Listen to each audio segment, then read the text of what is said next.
ಕೇಳಿದ್ರು, ಮೇಡಮ್ ಎಷ್ಟು ಸತಿ ಚೇಂಬರ್ಗೆ ಹೋಗೋದು? ಪ್ರೊಡ್ಯೂಸರ್ ಆದ ವ್ಯಕ್ತಿ ಮನೆಯಲ್ಲಿ ಕೂತ್ಕೊಂಡು ದುಡ್ಡು ಪ್ರಿಂಟ್ ಮಾಡ್ತಿರೋದಿಲ್ಲ, ಆ ನಾಟಕದಿಂದ ರಿಯಾಲಿಟಿಗೆ ತರಬಹುದಲ್ವಾ? ಒಂದು 20 ಜನರು ಇರಲೇಬೇಕು, ಇಲ್ಲ ಅಂತ ಹೇಳಿದ್ರೆ 2-3 ದಿನಗಳಲ್ಲಿ ಸಿನಿಮಾಗಳನ್ನ ತೆಗೆದು ಬಿಡ್ತಾರೆ. ಕೆಲವರು ಆ ಕಂಟೆಂಟ್ ಕ್ರಿಯೇಷನ್ಗೋಸ್ಕರ ಮಾತ್ರ ಬಂದಿರ್ತಾರೆ. ಮಲ್ಟಿಪ್ಲೆಕ್ಸ್ಗಳು ಸಪೋರ್ಟ್ ಮಾಡುವುದು ಯಾಕೆ ಅಂತ ಹೇಳಿದ್ರೆ ಅವ್ರು ಕೂತಿರೋದು ಬಿಸ್ನೆಸ್ಸಿಗೆನೆ. ನಮಸ್ಕಾರ, ಫಿಲ್ಮ್ ಮೇಕರ್ಸ್ ಕೌನ್ಸಿಲ್ಗೆ ಸ್ವಾಗತ. ಇಲ್ಲಿ ಸಿನಿಮಾ ರಂಗದಲ್ಲಿ ನಡೆಯುವ ಆಗುಹೋಗುಗಳ ಬಗ್ಗೆ, ಪೈರಸಿ ಎನ್ನುವ ವಿಕೃತದ ಬಗ್ಗೆ ಸೆನ್ಸರ್ ಮಂಡಳಿ ಸೆನ್ಸಿಬಲ್ ಆಗಿ ಸರ್ಟಿಫಿಕೇಟ್ ಕೊಡುತ್ತಾ, ಕ್ರೌಡ್ ಪುಲ್ಲಿಂಗ್ ಎನ್ನುವ ಕೆಟ್ಟ ವ್ಯವಸ್ಥೆ, ಮಲ್ಟಿಪ್ಲೆಕ್ಸ್ನಲ್ಲಿ ನಡೆಯುವ ಪಾಲಿಟಿಕ್ಸ್, ಡಿಸ್ಟ್ರಿಬ್ಯೂಷನಲ್ಲಿ ಆಗುವ ಗೊಂದಲಗಳು, ಹೀಗೆ ಹಲವು ವಿಚಾರಗಳ ಬಗ್ಗೆ ಮಾತಾಡೋದಕ್ಕೆ, ಪ್ರಶ್ನೆ ಮಾಡೋದಕ್ಕೆ ಅಗತ್ಯ ಇದ್ದಂತಹ ಸಂದರ್ಭದಲ್ಲಿ ಕಾನೂನಾತ್ಮಕವಾಗಿ ಕ್ರಮ ತೆಗೆದುಕೊಳ್ಳೋದಕ್ಕೆ ಅಂತಲೇ ಬರ್ತಾ ಇರುವಂತಹ ಒಂದು ಸಂಸ್ಥೆ, ಒಂದು ಪ್ಲಾಟ್ಫಾರ್ಮ್, ಒಂದು ಮಾಧ್ಯಮ.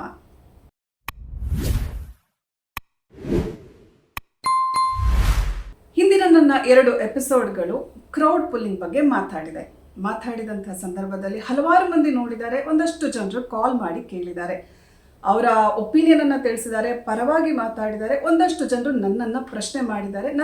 ನಮ್ಮ ಎಪಿಸೋಡ್ ಬಗ್ಗೆ, ನಮ್ಮ ಉದ್ದೇಶದ ಬಗ್ಗೆ ಪ್ರಶ್ನೆ ಮಾಡಿದರು. ಪ್ರಶ್ನೆ ಮಾಡಿದಂಥವರಿಗೆ ನಾನು ಉತ್ತರ ಕೊಟ್ಟೆ, ನನ್ನ ಕಮೆಂಟಲ್ಲಿ ತಿಳಿಸಿ ಅಂತ ಹೇಳಿದೆ. ಅಯ್ಯೋ, ಕಮೆಂಟಲ್ಲಿ ತಿಳಿಸಿದರೆ ನಾವು ದೊಡ್ಡವರ ಕೆಂಗಣ್ಣಿಗೆ ಗುರಿಯಾಗುತ್ತೇವೆ ಅನ್ನುವ ಆತಂಕವನ್ನು ಅವರು ಮೂಡಿಸಿದ್ರು. ಸೊ ಹಾಗಾಗಿ ನೀವೇ ಮಾತಾಡಿ ಮೇಡಮ್, ಇದಕ್ಕೊಂದು ಸೊಲ್ಯೂಷನ್ ನೀವು ಹೇಳಿ, ನನ್ನ ಪ್ರಶ್ನೆಯನ್ನು ನಿಮ್ಮ ಮುಖಾಂತರ ಜನರ ಮುಂದೆ ಇಡಿ ಅಂತ ಹೇಳಿದರು. ಹಾಗಾಗಿ ನಾನು ಹಿಂದೆ ಹೇಳಿದಾಗೆ ವಿಚಾರಗಳ ಬಗ್ಗೆ ಮಾತಾಡಬೇಕಾಗುತ್ತೆ, ಸಮಸ್ಯೆಗಳಿದ್ದಲ್ಲಿ ಚರ್ಚೆ ಮಾಡಬೇಕಾಗುತ್ತೆ, ಚರ್ಚೆ ಮಾಡಿದಂಥ ಸಂದರ್ಭಗಳಲ್ಲಿ ಸಮಸ್ಯೆಗಳಿಗೆ ಸಮಾಧಾನಗಳು ಸಿಗಬಹುದು. ಹಾಗಾಗಿ I believe it's very important to talk. So welcome to my show, let's talk. So ನನ್ನ 2 ಎಪಿಸೋಡ್ ಕ್ರೌಡ್ ಪುಲ್ಲಿಂಗ್ ಅಂದರೆ ಏನು, ಕ್ರೌಡ್ ಪುಲ್ಲಿಂಗ್ ಹೇಗೆ ನಡೆಯುತ್ತೆ ಅನ್ನೋದ್ರ ಬಗ್ಗೆ ಒಂದಷ್ಟು ಮಾತಾಡಿದ್ದೆ. ನನಗೆ ಹಲವಾರು ಕಾಲ್ಗಳು ಬಂದು ಒಂದಷ್ಟು ಜನರು ಹೇಳಿದರು, ಮೇಡಮ್ ನೀವು ಹೇಳ್ತಾ ಇರೋದು ಅಬ್ಸಲ್ಯೂಟ್ಲಿ ಪರ್ಫೆಕ್ಟ್, ನಾವು ಇದೊಂದು ನಮಗೊಂದು ಆರ್ಟಿಫಿಷಿಯಲ್ ವ್ಯವಸ್ಥೆ ಅನ್ನೋದು ಗೊತ್ತಿದೆ, ಬಿಕಾಸ್ ಸಿನಿಮಾ ರಿಲೀಸ್ ಆಗಿದ್ದನ್ನು ಅನುಭವಿಸಿದ್ದೇವೆ, ನನಗೆ ಒಳಗೆ ಕೂತಿರೋ ಆಡಿಯನ್ಸ್ಗಳಿಗೆ ಬಲವಂತವಾಗಿ ಕೂರಿಸಿದ್ದೇನೆ ಅನ್ನೋ ಅನುಭವ ಚೆನ್ನಾಗಿ ಆಗ್ತಾ ಇತ್ತು, ಇಷ್ಟ ಆಗ್ತಾ ಇರಲಿಲ್ಲ. ನಾನೇ ಸಿನಿಮಾ ಮಾಡಿ ಕೋಟಿಗಟ್ಟಲೆ ಸಂಭಾವನೆ ಕೊಟ್ಟು ಬಂಡವಾಳ ಹಾಕಿ ಸಿನಿಮಾ ಮಾಡಿ, ತದನಂತರ ಸಿನಿಮಾ ರಿಲೀಸ್ ಆದ ಸಂದರ್ಭದಲ್ಲಿ ನಾನು ದುಡ್ಡು ಕೊಟ್ಟು ಜನರನ್ನು ಕರೆಸಿಕೊಳ್ಳುವಂತಹ ಒಂದು ಸನ್ನಿವೇಶ ಸೃಷ್ಟಿ ಆಯಿತು. ಆ ಸಂದರ್ಭದಲ್ಲಿ ಒಳಗೆ ಕೂತಿದ್ದಂತಹ ಆಡಿಯನ್ಸ್ಗಳು ಅವರು ಸಿನಿಮಾವನ್ನು ಎಂಜಾಯ್ ಮಾಡ್ತಿದ್ರ ಅಥವಾ ಕೆಲವರು ಬಲವಂತವಾಗಿ ಕೂತಿದ್ರು, ನನ್ನಲ್ಲಿ ಆಪ್ಷನ್ ಇರಲಿಲ್ಲ. ನಾನೇನು ಮಾಡಲಿ ಇದಕ್ಕೆ? ಯಾಕೆಂತ ಹೇಳಿದ್ರೆ ಜನಗಳು ಬರ್ತಾ ಇಲ್ಲ ಸಿನಿಮಾಗಳಿಗೆ, ಬಿಕಾಸ್ ಮಲ್ಟಿಪ್ಲೆಕ್ಸ್ನಲ್ಲಿ ಅಥವಾ ಥಿಯೇಟರ್ಗಳಲ್ಲಿ ಈಗ ಒಂದು ಸಿಸ್ಟಮ್ ಬಂದುಬಿಟ್ಟಿದೆ, ಒಂದು 20 ಜನರು ಇರಲೇಬೇಕು, ಇಲ್ಲ ಅಂತ ಹೇಳಿದರೆ 2-3 ದಿನಗಳಲ್ಲಿ ಸಿನಿಮಾಗಳನ್ನು ತೆಗೆದು ಬಿಡ್ತಾರೆ. ಇದು ನನ್ನ ಪ್ರೆಸ್ಟೀಜ್ ಒಂದು ಪ್ರಶ್ನೆ ಆಗಿತ್ತು. ಸಿನಿಮಾ ಎಷ್ಟು ಕಷ್ಟಪಟ್ಟು ಮಾಡಿದ್ದೀವಿ, ಇಷ್ಟೆಲ್ಲ ಮಾಡಿದ್ದೀವಿ, ಜನ ಬರ್ತಾ ಇಲ್ಲ, 2 ದಿನವೂ ಸಿನಿಮಾ ನಿಲ್ಲಿಸ್ಕೊಳ್ಳೋಕೆ ಆಗ್ತಾ ಇಲ್ಲ ಅನ್ನೋಂಥ ಸಂದರ್ಭದಲ್ಲಿ ನಾನು ಏನು ಮಾಡಲಿ? ನಾನು ಕ್ರೌಡ್ ಪುಲ್ಲಿಂಗ್ ಅನ್ನೋ ಒಂದು ವ್ಯವಸ್ಥೆಗೆ ಕೈ ಒಡ್ಲೇಬೇಕಾಯಿತು. ನೀವು ಹೇಳ್ತಿದ್ದೀರಾ ಕ್ರೌಡ್ ಪುಲ್ಲಿಂಗ್ ತಪ್ಪು ಅಂತ, ಹಾಗಿದ್ರೆ ಸೊಲ್ಯೂಷನ್ ಏನು ಅನ್ನೋ ಒಂದು ಪ್ರಶ್ನೆ ಬಂತು. ಒಂದಷ್ಟು ಜನರು ಹೇಳಿದರು, ಮೇಡಮ್ ಇದು ಅಬ್ಸಲ್ಯೂಟ್ಲಿ ರೈಟ್, ನಾವು ಇದನ್ನು ಹೋಗಲಾಡಿಸಬೇಕು, ನಾವು ಕ್ರೌಡ್ ಪುಲ್ಲಿಂಗಿಗೆ ಒತ್ತು ಕೊಡಲಿಲ್ಲ, ಆದರೆ ತುಂಬ ಜನರು ನಮಗೆ ಒಂದು ರೆಕಮೆಂಡ್ ಮಾಡಿದರು, ಕ್ರೌಡ್ ಪುಲ್ಲಿಂಗ್ ಮಾಡೋದ್ರಿಂದ ಜನಗಳು 1-2 ದಿನ 3 ದಿನ ಥಿಯೇಟರ್ ಫುಲ್ ಇದ್ದರೆ ಸಿನಿಮಾದಲ್ಲಿ ಏನೋ ಒಂದು ವಿಶೇಷ ಇದೆ ಅಂತ ಬಂದುಬಿಡ್ತಾರೆ. ಬಟ್ ನನಗದು ಅನ್ನಿಸ್ಲಿಲ್ಲ, ಬಿಕಾಸ್ ಜೆನ್ವಿನ್ ಆಡಿಯನ್ಸ್ ಬಂದ್ರೇ ಅವರು ಜೆನ್ವಿನ್ ಒಪಿನಿಯನ್ ತಿಳಿಸ್ತಾರೆ. ಈ ಫ್ರೀ ಆಫ್ ಕಾಸ್ಟಲ್ಲಿ ಬಂದು ಕೂತ್ಕೊಳ್ಳೋರು, ಫ್ರೀ ಆಫ್ ಕಾಸ್ಟ್ ಖಂಡಿತವಾಗ್ಲೂ ಅವರು ಒಂದು ವಿಚಾರಗಳನ್ನು ತಿಳಿಸಲ್ಲ, ಸಿನಿಮಾ ಹೇಗಿದೆ ಅಂತಲೇ ನೋಡೋಕೆ ಹೋಗಲ್ಲ. ನಾನು ಒಂದು ಭಾಗವಾಗಿ ಬೇರೆ ಸಿನಿಮಾಗಳಿಗೂ ಹೋಗಿದ್ದೀನಿ, ಹಾಗಾಗಿ ನನ್ನ ಅನುಭವದ ಪ್ರಕಾರ ಕ್ರೌಡ್ ಪುಲ್ಲಿಂಗ್ ಅಷ್ಟು ಒಂದು ಒಳ್ಳೆಯ ವ್ಯವಸ್ಥೆ ಅಲ್ಲ ಅಂತ. ಹೀಗೆ ಮಲ್ಟಿಪಲ್ ಒಪಿನಿಯನ್ ಮಿಕ್ಸ್ಚರ್ ರೆಸ್ಪಾನ್ಸ್ ಇತ್ತು. ಸೊ ಬಟ್ ಮೇಜರ್ ಜನಗಳು ಪ್ರಶ್ನೆ ಮಾಡಿದ್ದು, ಇದಕ್ಕೆ ಸೊಲ್ಯೂಷನ್ ಏನು? ನೀವು ಹೇಳೋದೇನೋ ಸರಿ, ನಾವು ಇಂಥ ಸಿಸ್ಟಮ್ಗೆ ಕೈ ಒಡ್ಡಬಾರ್ದು, ಚಿತ್ರರಂಗವನ್ನು ಉಳಿಸ್ಕೊಳ್ಬೇಕು, ಚಿತ್ರರಂಗದಲ್ಲಿ ಒಳ್ಳೆ ಸಿನಿಮಾಗಳು ಬಂದಾಗ ಜನರ ಹತ್ರ ತಲುಪಬೇಕು ಅಂತ ನೀವು ಹೇಳ್ತಾ ಇದ್ದೀರಲ್ವಾ, ಸೊಲ್ಯೂಷನ್ ಏನು ಅಂತ ಹೇಳ್ಕೊಂಡು ನಾವು ನಮ್ಮ ಟೀಮ್ ಜೊತೆ ಕೂತ್ಕೊಂಡು ಮಾತಾಡಿದ್ವಿ. ತಿಳಿದವರೊಟ್ಟಿಗೆ, ಒಂದಷ್ಟು ಜನರೊಟ್ಟಿಗೆ ನಾನು ಮಾತಾಡಿದೆ, ಪ್ರಶ್ನೆ ಮಾಡಿದೆ, ಏನು ಮಾಡಬಹುದು ಇದಕ್ಕೆ, ಅಥವಾ ನಾನು ಸ್ವಯಂ ಕೂತ್ಕೊಂಡು ಇದರ ಬಗ್ಗೆ ಕೇಳಿದೆ, ಮಾತಾಡಲಿಕ್ಕೆ ಶುರು ಮಾಡಿದೆ, ಏನು ಮಾಡಲಿ ಅನ್ನೋದ್ರ ಬಗ್ಗೆ. ಸೊ ಅಂಥ ಸಂದರ್ಭದಲ್ಲಿ ನನಗೆ ಅಥವಾ ನಮ್ಮ ಟೀಮಿಗೆ ಮತ್ತು ತಿಳಿದವರು ಒಂದಷ್ಟು ಜನರು ಒಪಿನಿಯನ್ ಕೊಟ್ಟಿದ್ದು, ಮೊದಲನೇದಾಗಿ ನಾವು ಒಂದು ಕನ್ನಡ ಚಿತ್ರರಂಗ, ಎಂಟೈರ್ ಕನ್ನಡ ಚಿತ್ರರಂಗ, ಇಲ್ಲಿ ದೊಡ್ಡವರು ಸಣ್ಣವರು ಅಂತ ಇಲ್ಲ, ಚಿತ್ರರಂಗ ಅಂತ ಹೇಳಿದ್ಮೇಲೆ ಒಂದೇ ಕುಟುಂಬ, ಅದು ಸ್ಟಾರ್ ಡೈರೆಕ್ಟರ್ ಇರ್ಬೋದು, ಸ್ಟಾರ್ ಆ್ಯಕ್ಟರ್ಗಳಿರ್ಬೋದು, ಸ್ಟಾರ್ ಪ್ರೊಡ್ಯೂಸರ್ ಇರ್ಬೋದು, ಇನ್ನೂ ಹೊಸದಾಗಿ ಸಿನಿಮಾಗಳನ್ನು ಮಾಡಬೇಕು ಅಂತಿರೋರು ಇರ್ಬೋದು, ಅಥವಾ ಸಿನಿಮಾಗಳ ಒಂದೆರಡು ಮೂರು ಸಿನಿಮಾಗಳನ್ನು ಮಾಡಿ ಗೆಲುವು ಕಾಣದೇ ಇರುವಂಥವ್ರು ಇರ್ಬೋದು. ಎಲ್ಲರೂ ಟೆಕ್ನಿಷಿಯನ್ಸ್, ಸಿಂಗರ್ಸ್ ಎಲ್ಲರೂ ಮೊದಲು ಒಗ್ಗಟ್ಟಾಗಬೇಕು. ಮೊದಲನೇ ವಿಷಯ ಒಗ್ಗಟ್ಟಾಗಬೇಕು. ನಮ್ಮದೇ ಪರಿವಾರದಲ್ಲಿ ಸಮಸ್ಯೆಗಳಿದ್ದಾಗ ಪರಿವಾರದವರು ಸೇರಿಕೊಂಡು ಮೊದಲನೇದಾಗಿ ಮಾತಾಡಬೇಕು.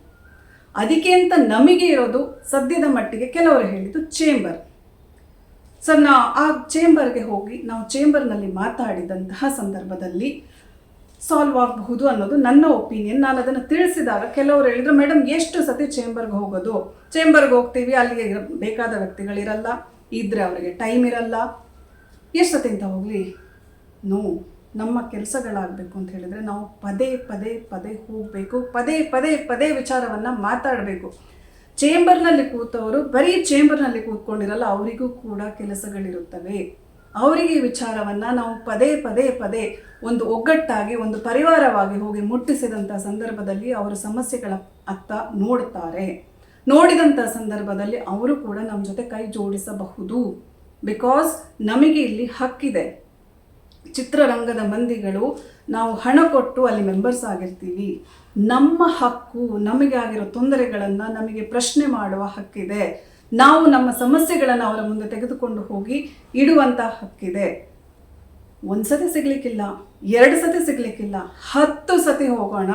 ನಮಗೆ ಬೇರೆ ಕೆಲಸ ಇಲ್ವಾ, 10 ಸತಿ ಅಲ್ಲಿಗೆ ಹೋಗಿ ಕೂತ್ಕೊಳ್ಳೋದ ಅಂತನೂ ನಿಮ್ಮ ಪ್ರಶ್ನೆ ನಿಮ್ಮ ಮೈಂಡಿಗೆ ಬರ್ಬೋದು. ನಾವು ಬೆಳಿಬೇಕು, ನಮಗೆ ಗೆಲುವು ಬೇಕು, ನನಗೆ ಇದರಲ್ಲಿ ಕರಿಯರ್ ಬೇಕು, ನಾನು ಹಾಕಿದ ಹಣ ನಾನು ಸಂಪಾದಿಸಲೇಬೇಕು ಅಂತ ಮನೋಭಾವ ಇದ್ದರೆ 10 ಸತಿ ಹೋಗಬೇಕು. 11ನೇ ಸತಿ ಖಂಡಿತ ನೋಡ್ತಾರೆ, ನಮ್ಮ ವಿಚಾರಗಳನ್ನು ಕೈಗೆತ್ಕೊಳ್ತಾರೆ, ನಮಗೆ ಸಪೋರ್ಟ್ ಮಾಡ್ತಾರೆ ಅನ್ನುವ ನಂಬಿಕೆ ನನಗಿದೆ. ಹೋಗೋಣ, ಪ್ರಯತ್ನ ಪಡೋಣ. 2ನೇದು, ಮೇಡಮ್ ಓಕೆ, ಥಿಯೇಟರ್ನಲ್ಲಿ ಉಳಿಸ್ಕೊಳ್ಳೋದಿಲ್ಲ ಆ ಸಿನಿಮಾಗಳನ್ನು, 2 ದಿನದಲ್ಲಿ ಮಿನಿಮಮ್ 20 ಜನ ಇಲ್ಲ ಅಂತ ಹೇಳಿದಂಥ ಸಂದರ್ಭದಲ್ಲಿ ಸಿನಿಮಾವನ್ನು ಥಿಯೇಟರ್ನಲ್ಲಿ ಉಳಿಸಿಕೊಳ್ಳೋದಿಲ್ಲ ಅಂತ ಬರುತ್ತೆ. ಖಂಡಿತ ಸೊಲ್ಯೂಷನ್ ಹುಡುಕ್ಬೋದು. ಮೊದಲನೇದಾಗಿ ಮಲ್ಟಿಪ್ಲೆಕ್ಸ್ಗಳು ಅವರು ಆನ್ ಶೇರಿಂಗ್ ಬೇಸಿಸ್ ನಮಗೆ ಜಾಗ ಕೊಡಬೇಕಾದ್ರೆ ಅಫ್ಕೋರ್ಸ್ ಅವ್ರ ಕಂಡೀಷನ್ ಹಾಕ್ತಾರೆ. ಅದನ್ನು ಚರ್ಚೆ ಮಾಡೋಣ.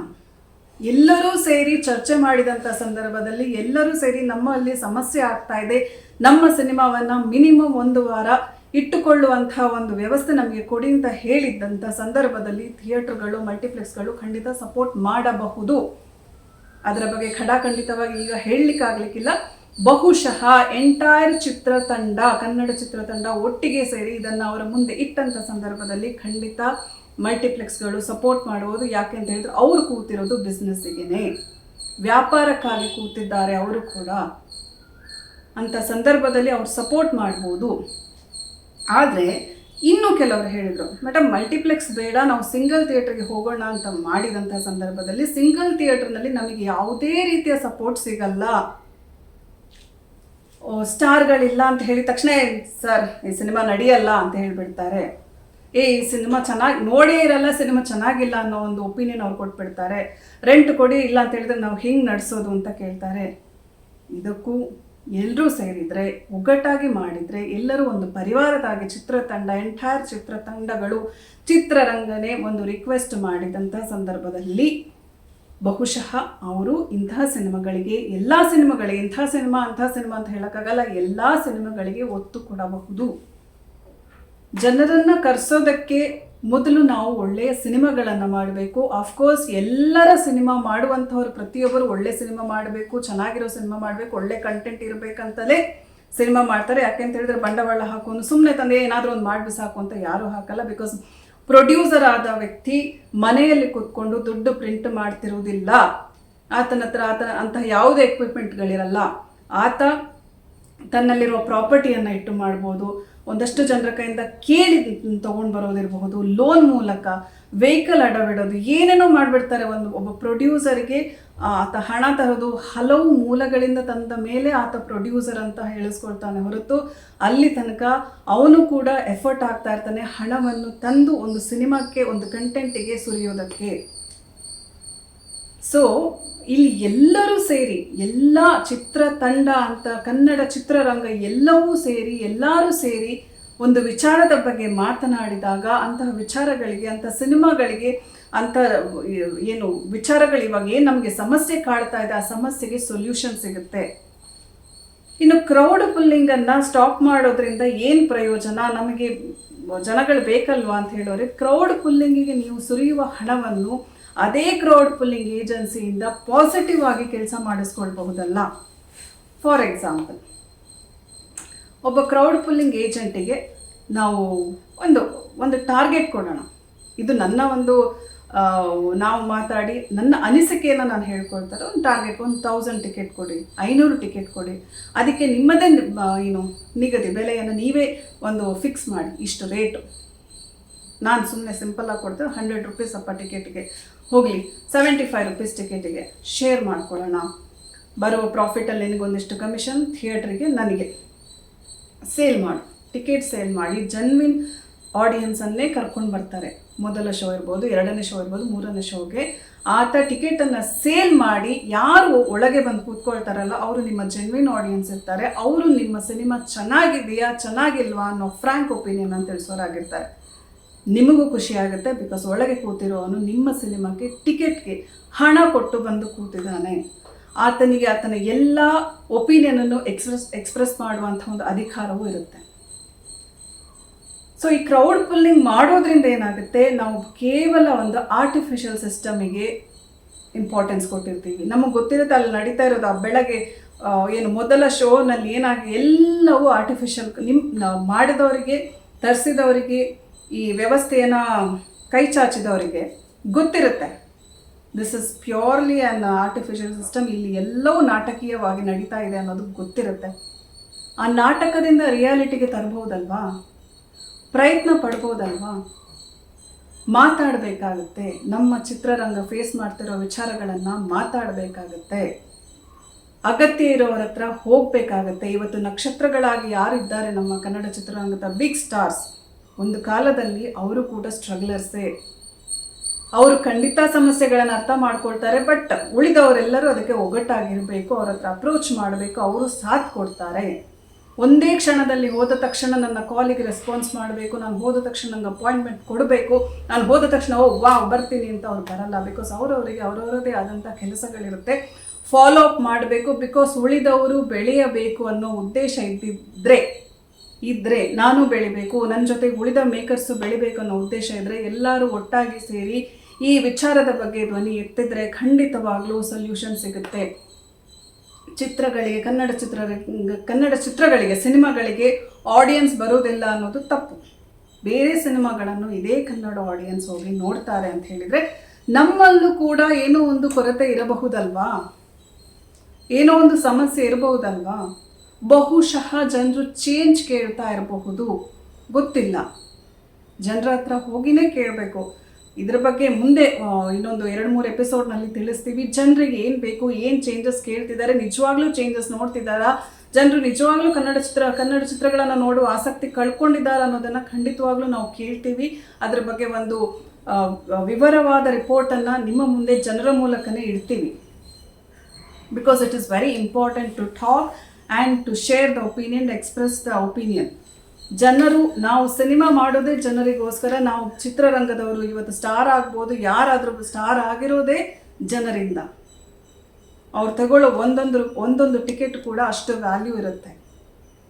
ಅಂಥದ್ರಲ್ಲಿ ಈಸಿಯಾಗಿ ಒಂದು ಕ್ರೌಡ್ ಪುಲ್ಲಿಂಗ್ ಅನ್ನೋ ನಾನು ಇದನ್ನು ಕೆಟ್ಟ ವ್ಯವಸ್ಥೆ ಅಂತಲೇ ಹೇಳಲಿಕ್ಕೆ ಇಷ್ಟಪಡ್ತೇನೆ. ಬಿಕಾಸ್ ಇಟ್ ಈಸ್ ಫ್ರೀಲಿ ಸಿಗುವಂತಹ ಒಂದು ವ್ಯವಸ್ಥೆ. ಫ್ರೀಯಾಗಿ ನಾವು ಅದನ್ನು ಅಳವಡಿಸ್ಕೊಳ್ಳೋದು, ಫ್ರೀಯಾಗಿ ಜನರನ್ನು ಕರ್ಕೊಂಡು ಬರೋದು. At the end of the day ಅವ್ರು ಏನು ಸಿನಿಮಾದ ಬಗ್ಗೆ ಒಪಿನಿಯನ್ನೇ ಕೊಡಲ್ಲ. Because you force them. ಅವರು ಬಂದಿರೋದೇ ಕೇವಲ ಒಂದು 100 ರೂಪಾಯಿ ಆಸೆಗೋ, 500 ರೂಪಾಯಿ ಆಸೆಗೋ, ಅಥವಾ ಪಾಪ್ಕಾರ್ನ್ ಕೊಡ್ತಾರೆ ಅಂತನೋ, ಇಲ್ಲ ಟೈಮ್ ಪಾಸ್ ಮಾಡಬಹುದು ಅಂತನೋ, ಅಥವಾ ರೀಲ್ ಮಾಡಲಿಕ್ಕೆ. ಕೆಲವೊಮ್ಮೆ ಏನು ಮಾಡ್ತಾರೆ, ಕ್ರೌಡ್ ಪುಲ್ಲಿಂಗ್ ಏಜೆಂಟ್ಗಳು ಒಂದು ಒಪಿನಿಯನ್ ಕೊಟ್ಬಿಡ್ತಾರೆ. ಏನಂತ ಹೇಳಿದರೆ, ಬಂದ್ಬಿಡಿ ಸಿನಿಮಾಗೆ ಸ್ಟಾರ್ಗಳಿರ್ತಾರೆ, ಸೆಲ್ಫಿ ಸಿಗುತ್ತೆ ಅಂತ. ಕೆಲವರು ಆ ಕಂಟೆಂಟ್ ಕ್ರಿಯೇಷನ್ಗೋಸ್ಕರ ಮಾತ್ರ ಬಂದಿರ್ತಾರೆ, ಒಳಗೆ ಕೂತಿರೋನೊಬ್ಬ ಜೆನ್ವಿನ್ ಆಡಿಯನ್ಸೇ ಆಗಿರಲ್ಲ. ಅಲ್ಲಿ ಒಬ್ಬ ಪೈರಸಿ ಮಾಡೋನು ಬಂದಿರ್ತಾನೆ, ಇನ್ನೊಬ್ಬ ಟೈಮ್ ಪಾಸ್ ಮಾಡಲಿಕ್ಕೆ ಬಂದಿರ್ತಾನೆ, ಇನ್ನೊಬ್ಬ ಗರ್ಲ್ ಫ್ರೆಂಡ್ ಜೊತೆ ಬಂದಿರ್ತಾನೆ, ಇನ್ನೊಬ್ಬ ಸಿನಿಮಾದ ಬಗ್ಗೆ ಆಸಕ್ತಿನೇ ಇರಲ್ಲ, 2 ಗಂಟೆ ನಿದ್ದೆ ಮಾಡಲಿಕ್ಕೆ ನಂಗೆ 100 ರೂಪಾಯಿ ಸಿಗುತ್ತೆ, 200 ರೂಪಾಯಿ ಸಿಗುತ್ತೆ ಅಂತ ಬಂದು ಕೂತಿರ್ತಾರೆ. ಯಾರಿಗೆ ಲಾಸ್? ಒಬ್ಬ ಮೇಕರ್ಗೆ, ಒಂದು ಪ್ರೊಡಕ್ಷನ್ ಸಂಸ್ಥೆಗೆ, ಒಬ್ಬ ಪ್ರೊಡ್ಯೂಸರ್ಗೆ ಇದು ಲಾಸ್. ಇದರಿಂದ ಹೊರಗಡೆ ಬರೋದಕ್ಕೆ ಪ್ರಯತ್ನ ಮಾಡೋಣ, ಜನಗಳಿಗೆ ಒಳ್ಳೆ ಸಿನಿಮಾಗಳನ್ನು ತೋರಿಸುವ ಪ್ರಯತ್ನ ಮಾಡೋಣ. ನಮ್ಮ ಕಂಟೆಂಟನ್ನು ಜನರಿಗೆ ರೀಚ್ ಮಾಡೋದ್ರಲ್ಲಿ ಮೀಡಿಯಾದ ಹೆಲ್ಪ್ ತಗೊಳ್ಳೋಣ. Media is a most powerful tool. ಅದು ಟಿ ವಿ ಇರ್ಬೋದು, ಪತ್ರಿಕೆಗಳಿರ್ಬೋದು, ಡಿಜಿಟಲ್ ಪ್ಲ್ಯಾಟ್ಫಾರ್ಮ್ಗಳಿರ್ಬೋದು. ಜೆನ್ವಿನ್ ಆಗಿ ಪ್ರಯತ್ನ ಪಡೋಣ, ಒಳ್ಳೆ ಸಿನಿಮಾಗಳನ್ನು ಕೊಡೋಣ, ಜನರನ್ನು ಸಿನಿಮಾ ಥಿಯೇಟ್ರಿಗೆ ಕರ್ಕೊಂಡು ಬರುವ ಪ್ರಯತ್ನ ಮಾಡೋಣ. Because traditional way of reaching the people is a right way to show your movie. ನಮ್ಮ ಸಿನಿಮಾಗಳು, ನಮ್ಮ ಚಿತ್ರರಂಗಕ್ಕೆ ಜನ ಬರಲ್ಲ, ನಮ್ಮ ಚಿತ್ರಗಳಿಗೆ ಜನ ಬರಲ್ಲ ಅನ್ನೋದು ಸುಳ್ಳು. ಬಹುಶಃ ಒಂದು ಪಾಸ್ ತಗೊಂಡಿರ್ಬೋದು. ಆ ಪಾಸ್ ಬಟನನ್ನು ಪ್ರೆಸ್ ಮಾಡಿ ಅಲ್ಲಿರುವ ಕೆಲವು ನೆಗೆಟಿವಿಟಿಗಳನ್ನು ಡಿಲೀಟ್ ಮಾಡಿ ಜನರನ್ನು ಥಿಯೇಟರ್ನತ್ತ ಕರ್ಕೊಂಡು ಬರುವ ಒಂದು ಧ್ಯೇಯವನ್ನು ಇಟ್ಕೊಳ್ಳೋಣ. ನನ್ನ ನೆಕ್ಸ್ಟ್ ಎಪಿಸೋಡ್ನಲ್ಲಿ ಇದರ ಬಗ್ಗೆನೂ ಬೇರೆ ವಿಚಾರಗಳ ಬಗ್ಗೆನೂ ಮಾತಾಡ್ತೀನಿ. ಅಲ್ಲಿ ತನಕ ಟೇಕ್ ಕೇರ್, ಗುಡ್ ಬೈ.